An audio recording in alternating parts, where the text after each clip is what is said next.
Hey there, Tenno, Paller here, and welcome back. So, just to be prepared, this one's going to be a little bit rambly. We got a whole bunch of different items to cover. We're going to be focusing on best optimizing our time and progressing, possibly farming out the components for our first Warframe and a few other things, but we got a whole bunch of little odds and ends subjects to cover here.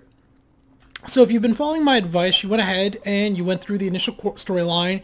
In the last video, or one of the last ones, depending on the order these went up, we went ahead and we did the Venus Junction, which jumped us down here to Venus, obviously. It's the junction. And we're going to be continuing on towards Mercury. So on Venus is where, at least for me, the first time through, things started to get a little overwhelming. It was like, well, what do I do now? Like there were things to do, but it was like, how do I best prioritize my time in order to make the most out of what I'm doing while, I don't want to be wasting my time too much. And so we're going to be trying to get some things sorted out here a little bit, hopefully make this a little easier for you. So first thing, once we're down here on Venus, or I'm sorry, yeah, on Venus, what we want to do is we want to take a look at the junction. The junction is going to be preparing us to let us know, what we need to go forward going on. So Jackal Boss at Fossa on Venus, we'll talk about him here in a moment.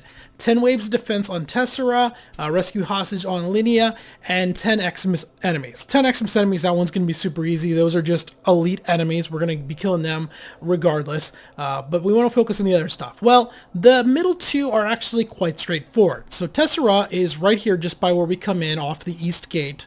It's the defense mission. This might be the first defense mission we've done. Let me just take a look up here. Rescue, interception, spy. No, there's another one. But defense missions are very easy.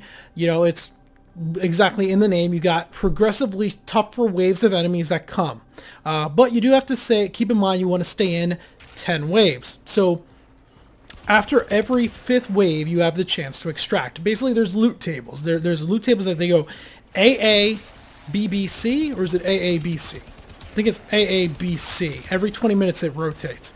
So you're going to stay in for 5 waves. You're going to then get some type of piece of loot. Generally, at least this low level, it's going to be some credits or maybe a small level relic, maybe a mod card or something. And then you're going to get the option, do you stay or you extract? So you say you stay, you do 5 more waves, and then you extract out, and that'll finish up Tessera, and that'll complete that second option there. That will unlock Linea. Linea is going to be the same type of... Oh, there's an alert going on there. That's why it's showing spy. So Linea is actually a rescue mission. We'll talk about alerts here in a moment. But Linea is going to be a rescue. It's going to be similar in concept to the rescue you did up here on Earth, which was... Let's see, that's interception right there. Pacific is a rescue mission. Now, the jail cell, the environment's going to be a bit different. I'll show footage here of me going through, but depending on how your map gets spawned in, it might be slightly different. But you go ahead, you find some cells. Your captive's going to be in one of 3 cells or whatever. You hack it out, you find your captive, you go ahead and run to the extraction and get out. I did not want to click that. And that'll take care of those 2 options.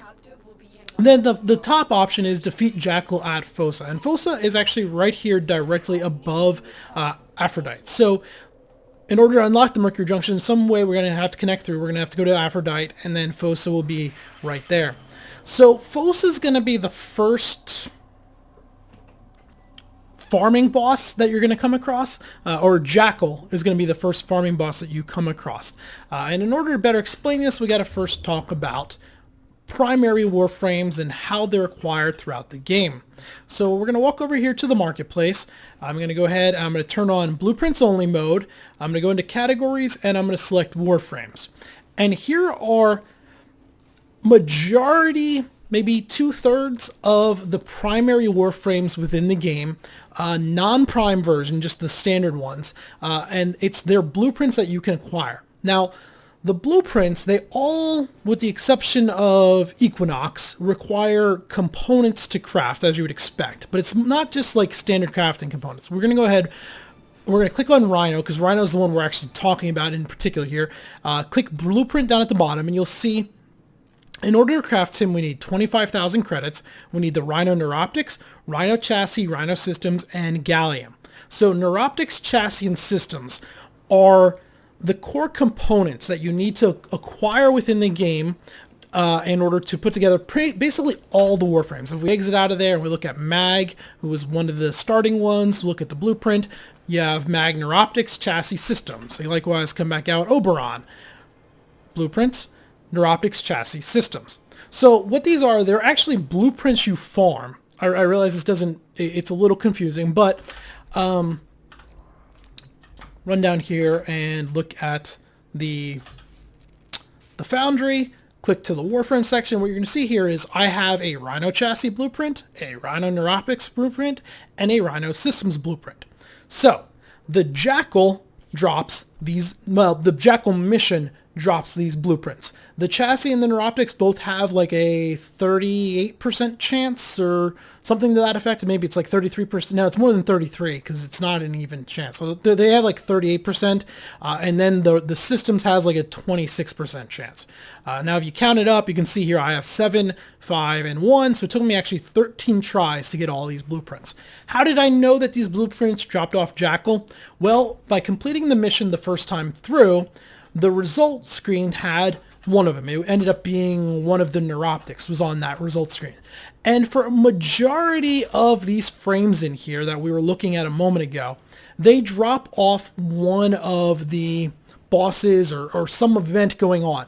And when you go ahead and you get one of them, if you get, let's just say Nova's Neuroptics drop for you off of a boss. Well, if you go back and farm that over, in almost every single circumstances, that's also going to be where the Systems and the Chassis drops. Go ahead and take your time, pull out a tablet on your phone. Maybe you're running a multi-monitor system on your other monitor. Get the wiki up and running. The wiki is a terrific resource for this. Have that wiki going and go ahead and look at whatever one drops and you'll see the other drop places. It just makes it a lot easier. I always have the wiki running on a second screen whenever I'm playing this game. It's just, even with 500 coming around on 600 hours at this point played, there's just so much that it's hard to figure out, hard to keep track of. Hard to keep track of in your mind. So, that is Fossa. Fossa is a boss fight.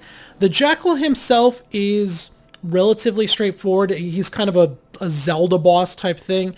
So bipedal robot. I'll throw footage in here fighting him. But basically you're going to be in a room with 4 pillars. You go ahead, you shoot one of his legs until that leg breaks, at which point he's going to fall over. You then have like a 5-8 second window to unload on his face, which is going to be like the full health damage that you're doing to him.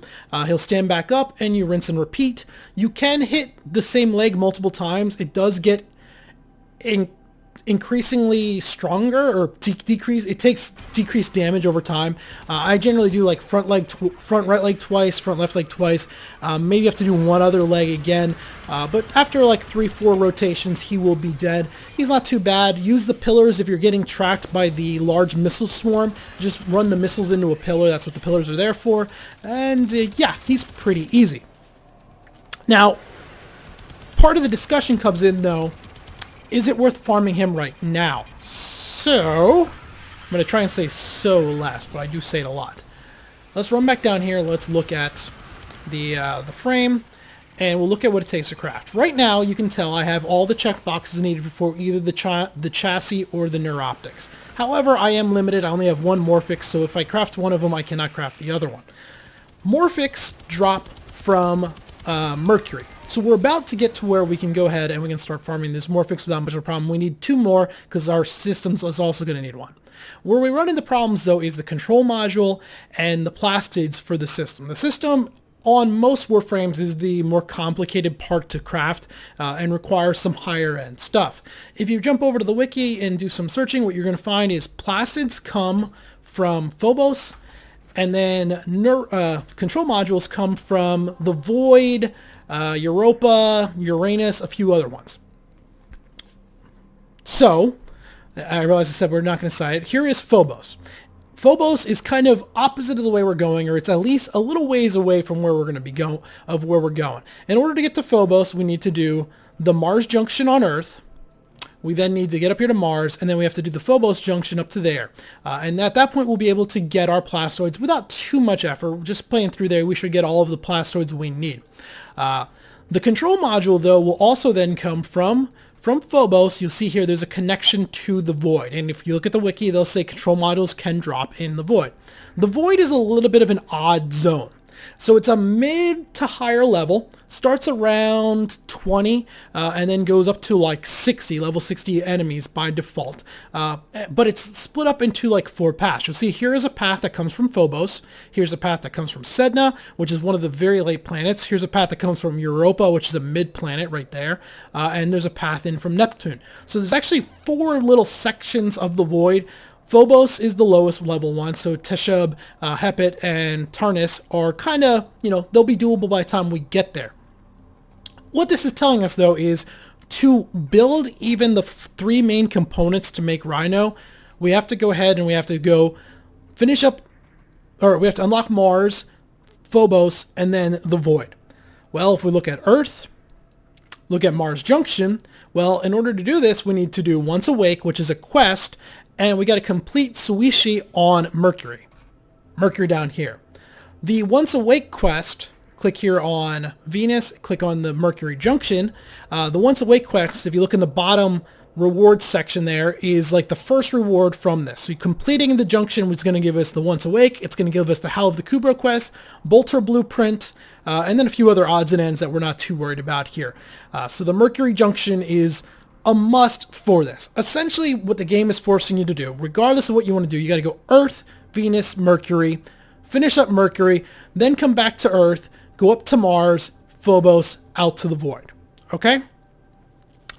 Makes a lot of sense and everything. The question comes in now. As we saw, it took me 13 tries to get all the components to make Rhino. 13 different runs, which took me a little under 2 hours, about an hour and 45 minutes. I wasn't pounding them out, but you're looking 6-minute turnaround, give or take, in order to get in and do the assassination mission.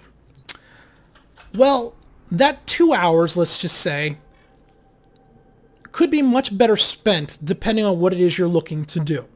Personally, I like having those blueprints in my inventory. What this is going to do is once I do get out here and we get the plastids and we get the control relic or control panel, boom, I'm crafting those things.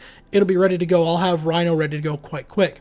However, it's actually not the most efficient way. My time arguably would have been better spent going ahead, getting out here, taking care of the Once Awake quest, getting Suishi done. That way I could come back over to Earth and unlock the Mars Junction. There's a valid point to be made there that would be a lot faster. I'd be much closer to Phobos if I'd spent my 2 hours doing that rather than my 2 hours farming Fossa over and over again. Likewise, if I'm more worried about leveling up my frame or my weapons, you're not going to get a huge amount of affinity out of Fossa. You just don't. Fossa is an assassination mission, so everyone that's queuing up for it, they're basically queuing up. They're going to run by 99% of the enemies. They're going to get to the boss. They're going to fight the boss, and once he's dead, they're going to run out.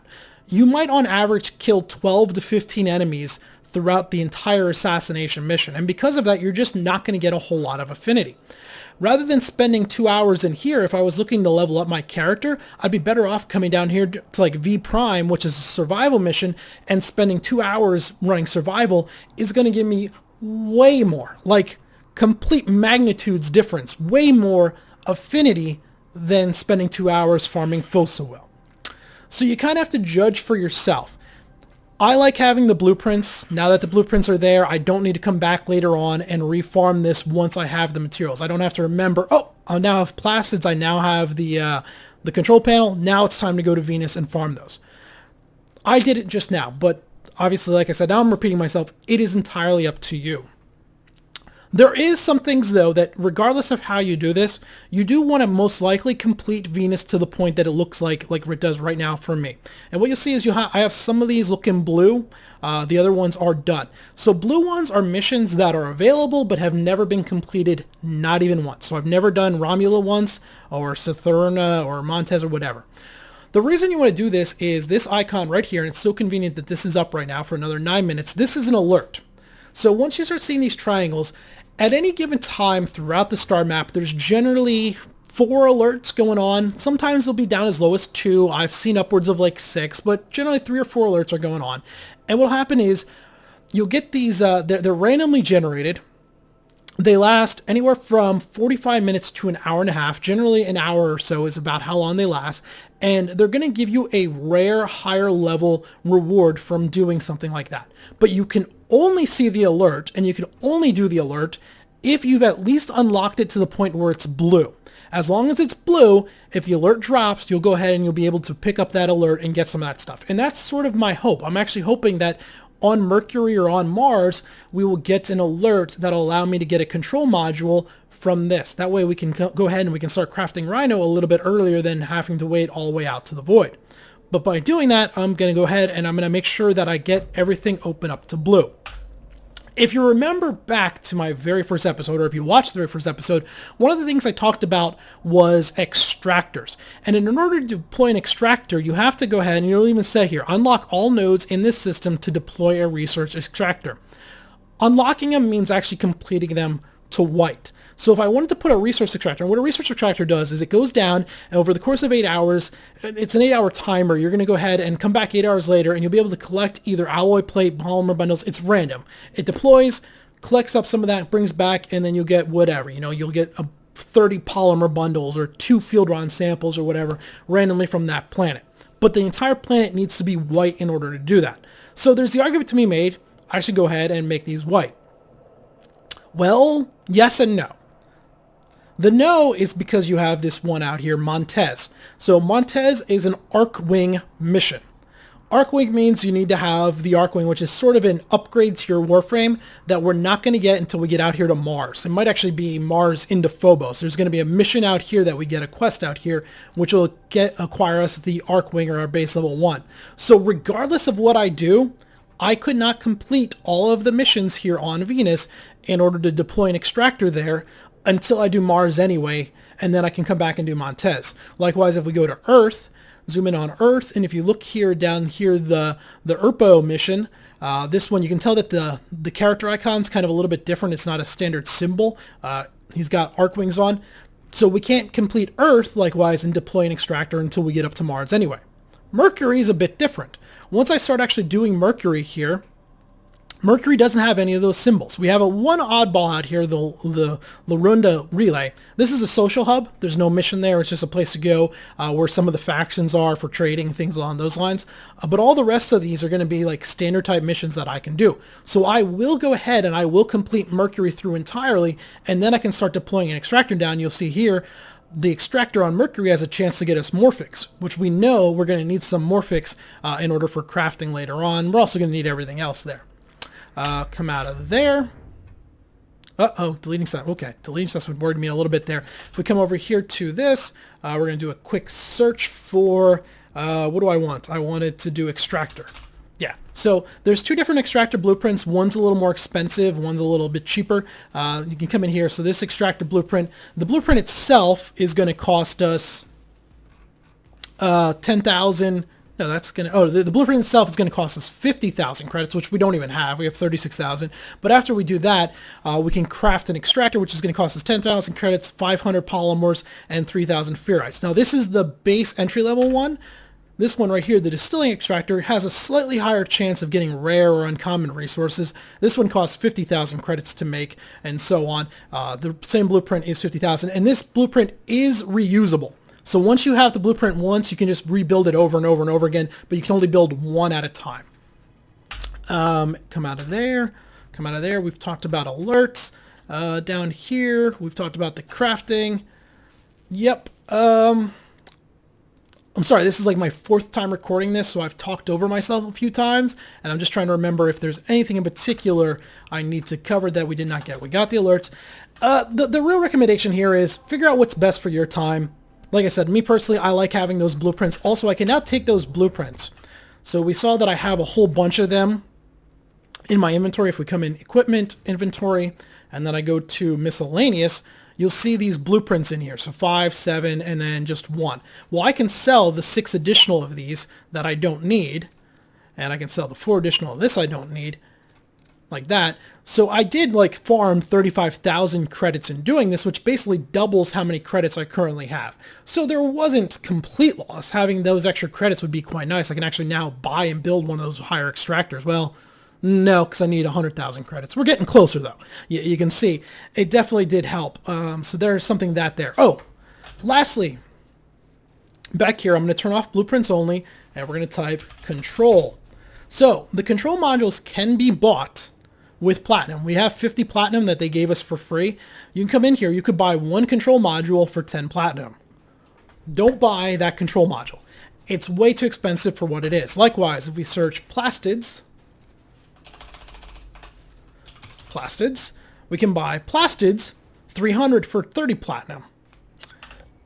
It's a terrible, terrible waste of your platinum. What you're going to want to do with your platinum is, if we come in back in here into equipment, into inventory, and then we look at Warframes. Right now, we have one Warframe. We also have one additional Warframe slot. So when we make Rhino, Rhino will take up this one Warframe slot. If going on from there, if we don't want to get rid of Volt or Rhino, if we want to pick up a third Warframe, we're going to need to buy a third slot. And that's going to cost 20 platinum. So we could click there, purchase a slot, and we might as well do it right now just for demonstration purposes right there. So now we have 2 open Warframe slots. Costs us 20 platinum. Likewise, if we come in here under weapons, right now we have 3 open weapon slots. If later on we want to get, well, we can get rid of like this Mark 1 Bratton, we can sell that. Let's see that. We're going to get rid of these Mark 1 weapons just because I'm not going to use them. We'll go ahead and sell those. Yes, sell. Go back under weapons. So now we have 5 open weapon slots, but there's going to be a point there where I have at least 5 weapons I like and I want to keep. Well, we're going to have to spend 12 platinum in order to get 2 additional weapons. Now, you can farm 10 platinum without too much trouble. That's going to come in a later video, but don't spend your platinum on crafting resources. Spend it in here, unlocking more slots so you have more inventory space to work with. This is far more important, at least early on, until you have a reasonable inventory space. Okay, I think that basically covers it. I apologize for the ramble, but hopefully now you're on a good track, heading down through Mercury, finishing up Mercury, so we can start heading up to Mars and into Phobos. We'll pick up there. Actually, we're going to do the rank 1 mastery test in a video, show some of that off real quick. That's pretty easy, but that'll be next. Until then, though, this has been Power. Thanks for watching.